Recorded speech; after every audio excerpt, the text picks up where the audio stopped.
disadvantages of recording a podcast in the middle of rural Australia is you just never know when there's going to be a tractor go past. I've just finished Steve Smith's Men by Geoff Lemon. Absolute ripper of a book that I picked up 12 months ago in a secondhand bookstore. It took me 12 months to read it. Well, actually, it took me 12 months to crack the book open. It only took me about 6 sessions of reading once I actually opened it to finish it. And this was a book that I'd really been looking forward to reading, and it lived up to everything I had hoped it would be. It obviously tells the story of the sandpaper scandal in Australian cricket, and it does that in an absolutely brilliant way. But that's only really, the events that happened in South Africa is only one part of this book. It then sort of thrashes out and fleshes out a whole bunch of the sort of connective tissue from the top to bottom of Australian cricket, really, that it explains how and why there was such explosion around that whole sandpaper scandal, as the book kind of goes into. It's not like ball tampering is anything particularly new. It's not like it doesn't happen all the time. And why was there such a big reaction to it when this happened with the Australian cricket team? And the book just does a tremendous job of painting that picture and illuminating readers as to the ins and outs and the conditions that had to be there in order for that to occur. The environment of Australian cricket at the time, the environment that had been building towards sort of a, not even a breaking point, like an exploding point. It does that all absolutely fantastically. I think that's one of the things I enjoyed most about it. It wasn't just a procedural retelling of an on-field incident. It was, I was trying to sort of wrestling with what it was for me. It's an explorative surgery of the Australian cricketing soul up to that point, essentially. Geoff Lemon really gets in, opens it up, digs around, looks for all that sort of, that diseased tissue, and this is where it sort of started, and this is how it grew, and this is how it, metastasized from this to this, and he does it so well, and it's, it had me at times sort of, ill at ease. I haven't really cheered for the Australian cricket team for a long time, and this book kind of made sense of it for me, why I haven't.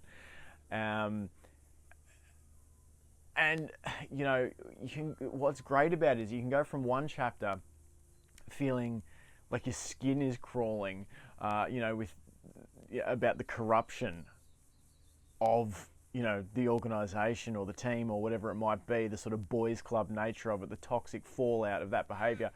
And then you can equally be laughing your head off. This is one of the only books I've ever laughed out loud while I've been reading. I'm sitting there in the lounge room and just cracking up to myself. My family are looking at me like I'm an absolute raving lunatic. But it's funny writing, and it's brilliant writing. I think that's something that sticks out to me, is that, it is immensely brilliant writing.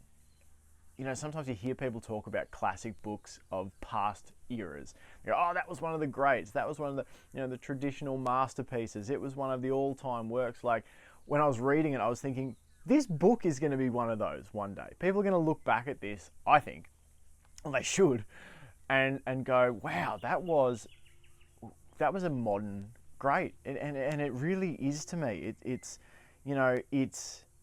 engrossing, it's enthralling, it's, as I said, hilarious. Just the language in it, the way he uses words and the way he structures ideas and from not just sentences into paragraphs, but chapters, and how the chapters are laid out too. I'll get to that in a minute. But some lines that absolutely cracked me up was things like talking about Steve Smith talking as if he's reading from a lifelong auto cue. I mean, that just had me rolling. The other one was describing one of the members of upper management in Cricket Australia, I think it was, as a man who looked as though he had stared into the abyss and found the abyss returning the favour. It's just stuff like that. And the book's littered with things that'll just make you laugh. There was a lovely Blood Diamond reference, actually. Any book that can squeeze in 2005, 2006 film Blood Diamond references, I'm here for. But it just, I don't know, it felt like a classic for me. You know, it sometimes people talk about, you know, great music or great books, you know, from their era, and when you read it, it can sometimes, that magic can be a little bit lost on you, because maybe there's references, cultural references or context that you don't understand. Whereas this book was like, oh wow, this is like a masterpiece of writing, written in an era of context and cultural references too that I understand. These are things that I get. I just felt like there was a sense of humour and a sense of understanding that I could really hook into. The choice of structure, like where we read things and where we learn about certain things, that I thought was like excellent.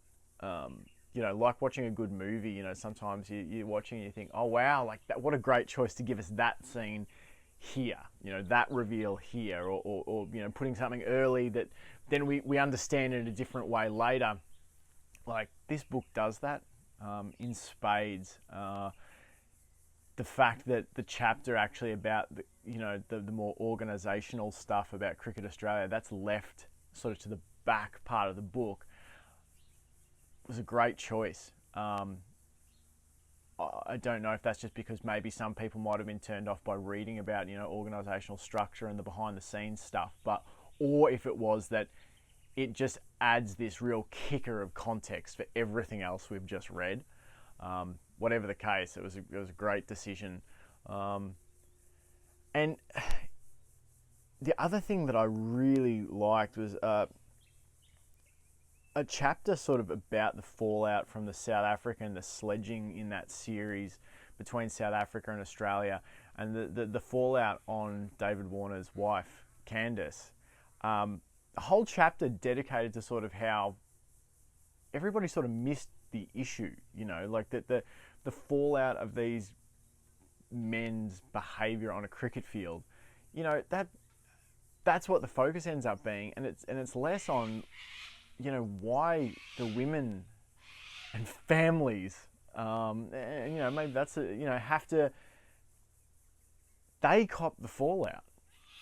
And it was a really moving chapter. It was an unexpected chapter. I think sports books often shy away from that sort of stuff. They're like, oh, we'll just stick to the sport, you know, because maybe it's a bit uncomfortable. Maybe it was really again a brilliant choice to go there and put that in there. And I mean, it's an obvious choice, you know, when you think about it like that.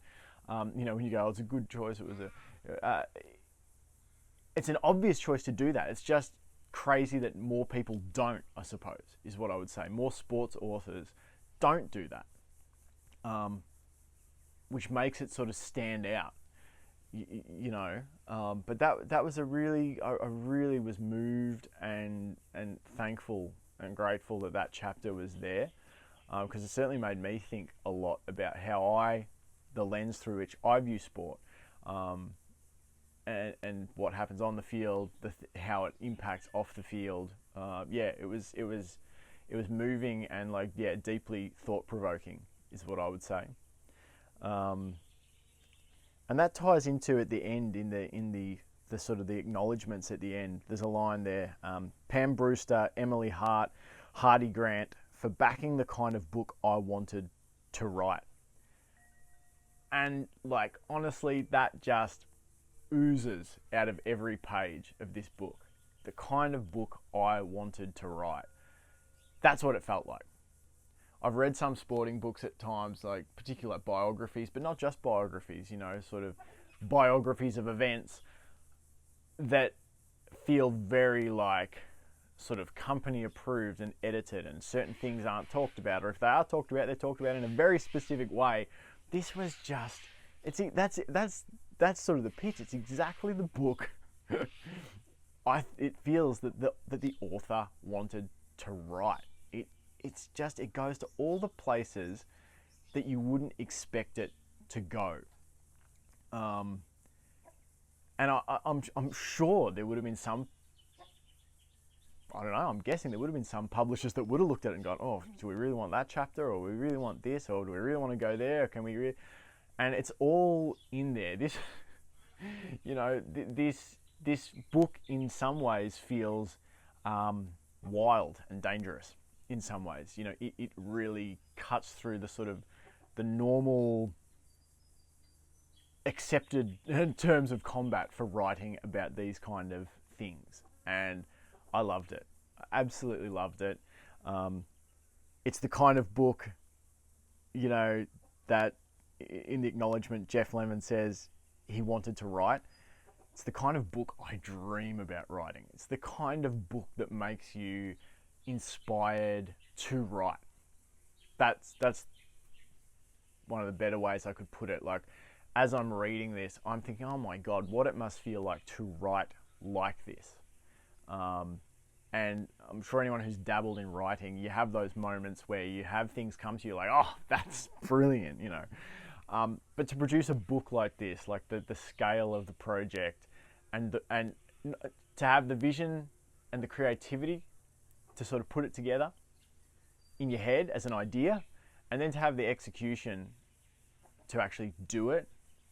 It's just, it's like just magnificent. It's a book I'll reread. It's a book I've learnt a lot about, cricket from, life from, but it's also a book I've learnt a lot about writing from. It's, as I said, it's the sort of book that makes me dream of writing, and writing to that level. It's absolutely excellent book. A modern masterpiece in my opinion. It sits not just in the sort of that top echelon of sports books that I've read, but in the top echelon of books I've read. It is one of the best things I've ever consumed with my eyeballs. That's main form was the written word. So yeah, highly recommend it. Cannot recommend it enough. Go and get yourself a copy. See if your library has it, or buy one online or whatever. But it's essential reading, even half a decade later. In some ways it feels more relevant than ever. I know that's a tired phrase, but it does. It really does. And it's sort of, I'm not going to say anymore. I think you'll understand if you read it now in this Australian Test cricket summer.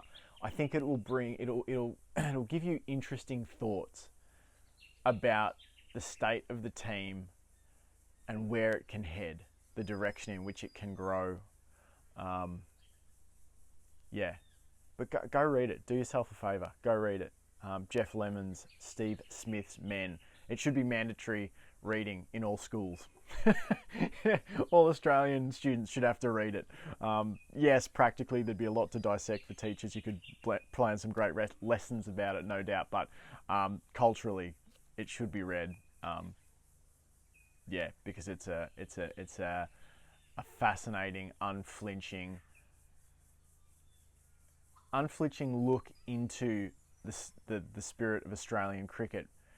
But what I love about it is that, for me, you never lose sight of the idea that maybe there's hope of something better. That despite all of the, the wild pack of dogs, mentality of Australian cricket, despite the sandpapering, despite the sort of that,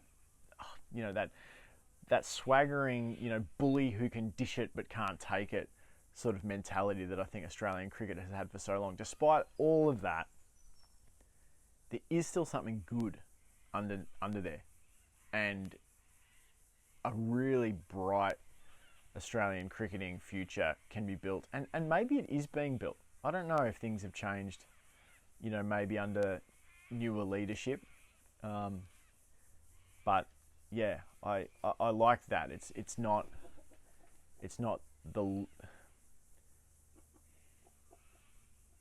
it's a scathing look, but it's also a scathing look from somebody who clearly loves the game of cricket and clearly has a great deal of affection for Australia and Australia's place in the game. So I think that's a really nice combination. An honest look, you know, from somebody with love is, yeah, that's a powerful thing. So, and it's a powerful book, so go have a read. All right, that's all from me.